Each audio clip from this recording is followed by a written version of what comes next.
garage gym. We did a garage gym tour last year, maybe 2020, when we were at our old house. We'll link it below. Basically, since then, we sold that house. We were living in town. I had a garage gym at the other house because I was training pretty competitively for CrossFit at the time. I had a couple sessions a day. I wanted the flexibility to train outside of the gym. So I built up a huge garage gym, and then COVID came and everyone was training exclusively at home. So we kind of redid our garage gym to make it capable of being a full-time training environment. And since then, we sold that house. We wanted to live out here to have a more outdoor-centric lifestyle. And then we built a new garage gym here. So caveat is this garage gym is not as nice as our other garage gym, just basically on every level. We have a lot more space. We're gonna build a huge barn, probably, hopefully a month ago, but at this point, everything is still kind of weird with construction. We have the money to build a barn gym, but the moment we feel like we have a contractor nailed down, something weird happens, and so hopefully that will be done. Hopefully they start construction in January, February at the latest, and hopefully that barn is done February, March at the latest. But so before we build the barn, I kind of want to do a garage gym of what we have now as it is, and then we'll do another one once the barn's built, whatever. I like watching people's barn/garage gym tours because I'm super nerdy into that. So I always want to do tours and reviews of mine just to kind of see what people's layouts are, what they have, what they think is important, etc., etc. This is our carport. This is obviously full of crap right now. This broke my new garage door, so it's sitting on under my carport now. We've got trash cans. I've got sleds, tools, four-wheelers, and hay for my donkey. But this is my carport. We'll go inside, we'll check that out, and then I'll show you my outside slab, which is my tends to be the talk of the neighborhood. So inside our garage gym, we mostly have a machine collection. So we have literally every machine that they make, to be completely honest. C2 bike, assault bike, skier, rower. We have the Abrams 2.0 GHD, and then the assault runner. So on machines, I get a lot of comments on my machines. Oh, should I get a blank? Should I get an assault bike? Should I get a runner? Should I get a C2 bike? Whatever it is. The answer is it's totally up to you. Obviously these things cost money. Obviously I felt it was important to me. Is it important to you? I have no idea. Should you get them? I have no idea. That's totally your choice. I like having all of them. But they do take up a lot of space. They obviously take up an intense amount of space. If you kind of pan out here, it's a third of my entire garage is dedicated to these machines. I love having them. I have no regrets, but they do take up a lot of space. Oh, I have jerk blocks stacked in the corner here. My current training program, I don't use them that much, but when we move to the barn, we will unstack our stack and we'll use them a little bit more. The top of the second block is here. Those are my jerk blocks. This is just tool stuff. I didn't have this in my old garage. In my old garage, I had no tools inside. I was too good for that. I had a shed out back. All my tools were out there. Here, I don't have the luxury. I actually have a much, much bigger shed out back, but it doesn't matter because a donkey lives in there. So anything I don't want a donkey to step on or break, I have to keep inside. So I have a lot of expensive tools and hand tools in here.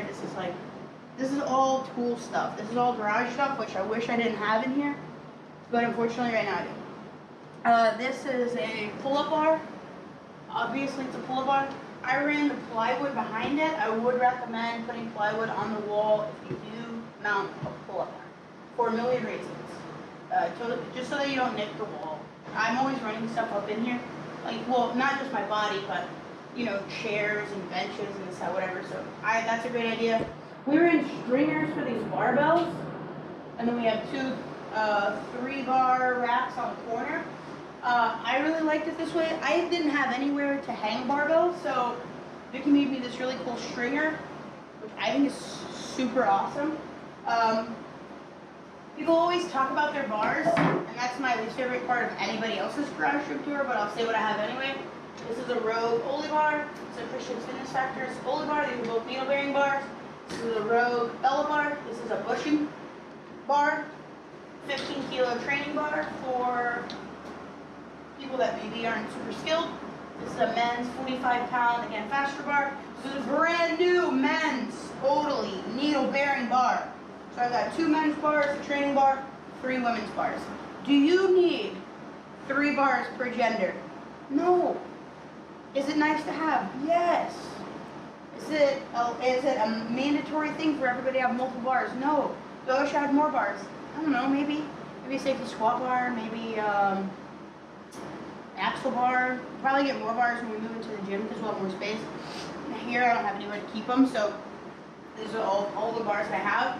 This one, as you can tell, obviously this is a Rogue needle bearing Goalie bar. It's rusted a bit. I use this bar every single day.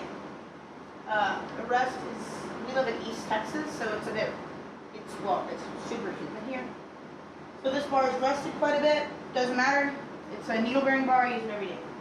Enormous whiteboard, sort of self-explanatory. Door to my house. We have this weird nook here.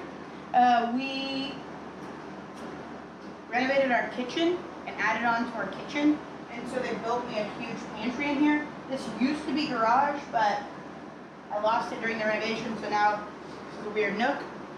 I have, I didn't clean up the mosquitoes, sorry. I have this huge platform. It's 8 by 8, and this is a Rogue Monster Light folding rack that I attached non-folding beams to.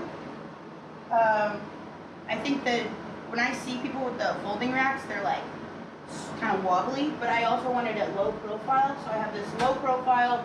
Those are 12-inch beams, Monster Light J cups, and I added this. I don't even know what it comes with. A regular single bar. Yeah, that's what they have. Yeah, and then I added this 2-inch axle bar to it because I put the single bar outside, and then I don't obviously do pull-ups in here because it's so close to the wall.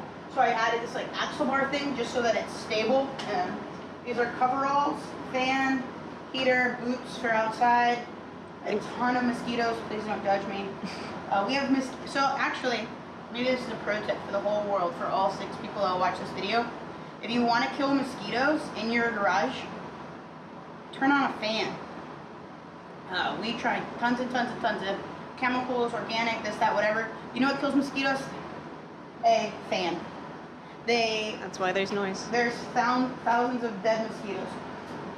We also have, I have an old power bar. This is the tube for my new Lily bar, and then I have Monster Light spotter arms.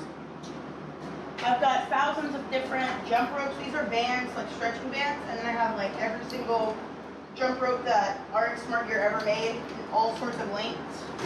Pulleys, straps, blah blah blah, accessory stuff. All sorts of foam rollers, mats, more foam rollers, plates. I have 3 of everything. So I have 3 45s, 2 35s, 3 25s, 3 15s, and maybe 2 pairs of 10s. It's way more plates than I need. 2 pairs of, these are my change plates. So this is actually Monster. Oh, it's not the Monster. I think it's called the Universal Storage. This is the best. We had some cheap storage solutions, and then we built this huge Monster rack storage solution. It was just enormous. So I took that down and I got this Rogue Universal Storage. It's the best. It's the best. I think it's the best thing that they offer. I think it's worth the money, no matter what it costs. It's worth it.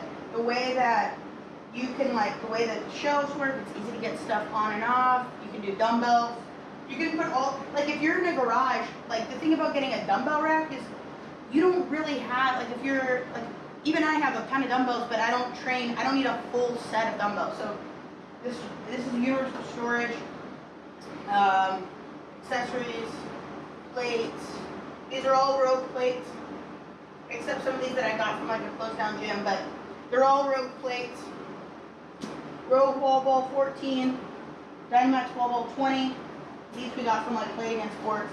All sorts of kettlebell sizes. Kettlebells we got from closing gyms. I buy cheap kettlebells. Dumbbells. Those are you know what? They're from whatever's on sale. I don't buy expensive dumbbells. Ollie, shoes, accessories, ab mats, accessories, parallettes. These are pulling blocks. You like set them on plates and do pulls with them. I've used them probably once. Loader pins. This is a pulling sled. Clips, box, regular plyo box. This is a Legion one. A lot of people have Legion. I think it's very popular in Texas, especially. Very nice guy out in Fort Worth makes it. This is a whole stack of buckets of paint. You probably won't have that in your home gym. We have that from a renovation. I wish I didn't have it. Probably throw it away soon. This is my cat Pickles. Hey Pick. I got sandbags. 150, 100. I like keeping them there because I touch the bag when I do the GHD. A lot of people have mats or whatever, I don't know. I like to touch the sandbag when I do GHD. Vest on the Air Runner. I've got a 20-pound vest and a 14-pound vest. Oh, and I have my bench here, but I also have a Go Ruck that I hang here. When we move into the barn, we were talking about doing more of these cuff hangers and then hanging the remaining vests up here. Yeah, when on our other one we did a price breakdown of what everything costs. Since then I bought the GHD. I was like, since then I haven't bought anything, but I have. Since then I bought that huge GHD. I bought another bar. I bought the pull-up bar. I bought the slim rack. I'm like The spotter arms. Spotter arms. I bought it's compulsive. Anyway, so we'll go outside. I'll show you what I got out here. In my carport, I have the sled. We got the sled from the Rogue Invitational. Oh, look, yeah. We got the sled used from the Rogue Invitational. It was the wheelbarrow one they used. They gave it to us, well, they let us buy it at half off, which was super worth it. Okay. And then this is the chit-chat of the neighborhood, my outdoor rig. I would say 100% of my neighbors that I've communicated with have asked if I do Ninja Warrior out here, which I always say, of course, yeah. I'm on TV. We've got rings here, ropes, whatever. So this is actually 2 rigs that I married together. This is a 3x3 Monster Light rig, 9 foot with the extension on it. I wish I had 12-foot uprights. But 12-foot uprights are $300 a piece and then $150 to ship. So I bought the extension kit. These were bright blue. They were like a hydro blue color that I had sandblasted and powder coated. Because I like black. I actually kind of like white, but I wanted everything to match. This is a monster. Look, that has not weathered very well in the rain, unfortunately. So I'm gonna have to, when we build the barn, I'm gonna tear this down, re-sandblast it, have that re-powder coated as well. I have an assortment of different cross members. We're gonna switch to all beams when we take the rig inside. We're actually gonna, when we take the rig inside, we're gonna take this to a 4-foot section, so a squat section, and then a 6-foot, pull-up section. Because the thing is, like, I train by myself. I really felt like I would train with Vic more, I would train with friends more, so we wanted multiple squatting sections. But what happens is you just pick your favorite spot and then you use it over and over and over. So I don't need this other 4-foot section. So we're gonna take that down, turn that into a power rack. So we'll have a 4-foot section and a 6-foot section. So if you were gonna build an outdoor gym, definitely don't build the full 14 feet. It's a waste of space. I'd rather have more space. These are all obviously stall mats, sort of a quilted hodgepodge. These are all full-size stall mats, and these are wounded ones that fell victim to sad cuts. When we move inside, we may switch to rolls, or we may just move all these mats inside. Our barn's gonna go back here, so it'll be 40 by 30. And then we're just gonna move all that stuff inside. We'll move this inside, we'll move our mats inside, and then the garage will be an actual garage. Again, and we'll look a little less you know, hillbilly, I think is a politically correct word. Because we look kind of crazy right now because we have so much stuff outside of the garage, but I would rather my stuff sit here under my carport than get my expensive equipment dirty. But yeah, so we have the super redneck garage gym right now. I'm bummed that this is left out in the rain. My monster rack did not fare well to the weather at all. Yeah, but I love having it. I love having it. You know, I see people all the time just be like, "Oh, I'm gonna put all this stuff outside," and I'm like, "Yeah, but it sucks." Having it inside if you can is much better. Obviously, we have the luxury of building a huge barn, which is a dream and life goal of mine. Obviously, when I started CrossFit in 2014, I'm like, oh, I have my own gym, and I'm not, you know, then I don't have to worry about affiliate class times, and I don't have to worry about permission to use stuff and working out between classes and this and that. So it's a lifelong dream. Hopefully it comes to fruition soon. As soon as we get our barn built, we're gonna do another tour because, man, I cannot wait. Anyways, if you have any questions about anything we have, any prices that we have, let me know. Drop questions below. Have a great day.